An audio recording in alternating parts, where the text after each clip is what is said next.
సర్వేభ్యో నమో నమః. అహం ఆచార్య సరస్వతి. ఓసారి మహారాజా ధృతరాష్ట్రుడు విదురుణ్ణి పిలిచి ఇలా అన్నాడు, ఓ విదురుడా, జనాలు ఐశ్వర్యాన్ని సంపాదించుకున్నప్పుడు దాంతోపాటు కాస్తంత గర్వం ఉంటుంది. అయితే తప్పేంటి, జనాలు ఎందుకు తప్పుగా చూస్తారు అని.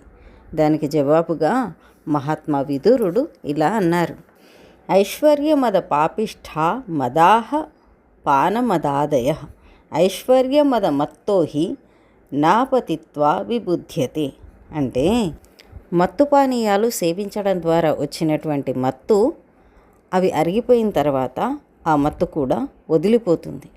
కానీ ఐశ్వర్యం వల్ల వచ్చినటువంటి అహంకారంతో ఏర్పడ్డటువంటి మత్తు ఏదైతే ఉందో ఆ మత్తు అనేది ఐశ్వర్యమంతా పోగొట్టుకొని పూర్తిగా నష్టమైపోయి భ్రష్టమైపోయిన తర్వాత కానీ ఆ మత్తు వదలదు. అందుకని ఏ మత్తు మంచిది కాదు, కానీ ఐశ్వర్యంతో వచ్చే మత్తు మరీ ఎక్కువగా నష్టం కలిగిస్తుంది. కాబట్టి ఐశ్వర్యంతో వచ్చేటువంటి మత్తు ఉండకూడదు అని విద్వాంసులు హితైషులు చెబుతూ ఉంటారు. మహారాజా అంటూ విదురుడు తెలియజేశాడు. ధన్యవాదాः.